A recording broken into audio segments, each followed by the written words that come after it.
yourselves rushing to do the next step of something before you're even done with the first part. That's where I feel like I'm at in my life right now. I have been noticing I shouldn't even just say the last while. I've been noticing it the last while, but I think it's been going on consistently almost my whole life, of being so focused on the future and with the excuse of being, quote, prepared.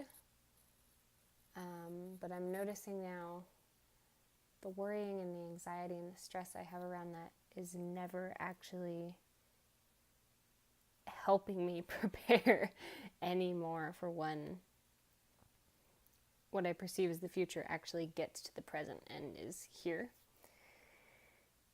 And I just see that we're constantly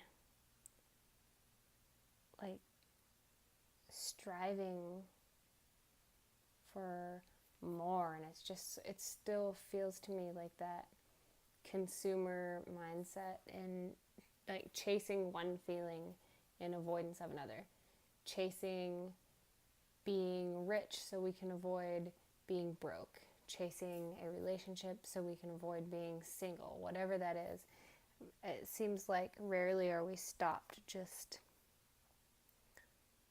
centered in a content, peaceful space. We are just going. And through my health struggle, I don't want to say struggle anymore.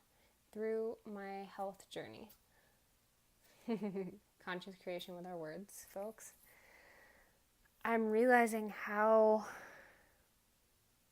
damaging it is, the psychological mindset that we have in today's society and culture, because our fight or flight response never ever shuts off.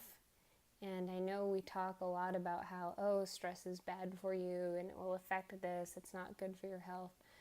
And it's talked about in this very like nonchalant way that I think makes people overlook a really serious problem, and how the fact that stress is directly connected to almost every single chronic disease that we have. And some of them, I think we don't take time to sit down and think about how literally when you think certain thoughts and you're processing those through your brain, you're forming neural pathways, your body is being bathed in different chemicals, different hormones and reactions that are taking place in your body biologically, physiologically, in response to those thoughts. And when we have chronic health conditions or compromised immune systems, or heck, you're even just the average person trying to fight off the toxins from the everyday world that we constantly get through our food, through our water sources, we're exposed to through pollution. It's all around us now. That added stress internally in the body is building up and causing damage over time, and sometimes seemingly really unnoticeably. And the other danger of that, I think, is that we're so disconnected from our bodies in this day and age that most of us aren't taking the time to consciously check in and notice, okay, this is what I'm feeling, not just emotionally, but literally physically. I'm feeling this new thing. Or like how we have pain relievers. We feel something that hurts and we just pop an Advil or an aspirin and numb it out. And that's become, what's crazy to me is that has become the normal way of dealing with things. And what's more insidious to me than the literal like Advil is the mindset of that, because we do that with our lives. Instead of treating causes, we're treating symptoms, and we're numbing out with addictions in many different forms. I really like Kyle Cease's definition of an addiction. It's something to the effect of how an addiction is anything that takes you away from yourself, essentially. So an addiction can literally be a substance addiction, but it can also be an addiction to attention and addiction to approval and addiction to achieving. They come in so many of these subtle forms. And so, back to what I was originally talking about, I'm just realizing how much self-created stress there is in my life of trying to get to this next piece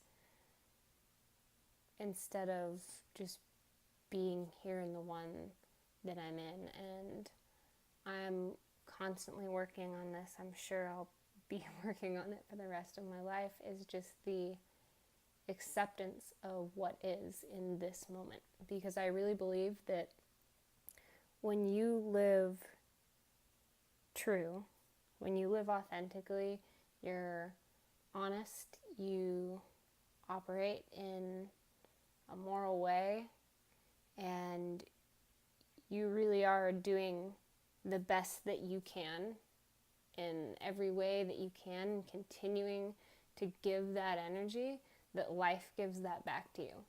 And opportunities will pop up, because it's like there's some things we don't think about, like, take a job, for example. We may not perceive that there is an ability to be promoted. There may not be a sign promotion available, but if you're working hard, giving it 110%, and you're outstanding from your peers, somebody higher up in that job may just recognize that and say, hey, this person is really on fire.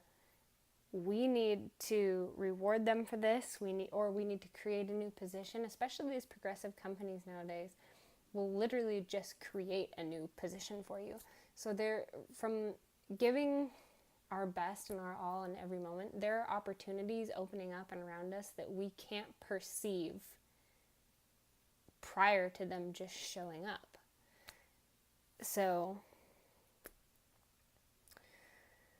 what I'm working on is getting more into this moment, and I think that comes with also having to surrender more, to trust myself more, to trust life more, and consciously pulling my attention and my energy out of the future and out of the past and back into the now. That's where I feel best. And when I really, really look at least my life, I've made it through everything I've experienced. I'm here.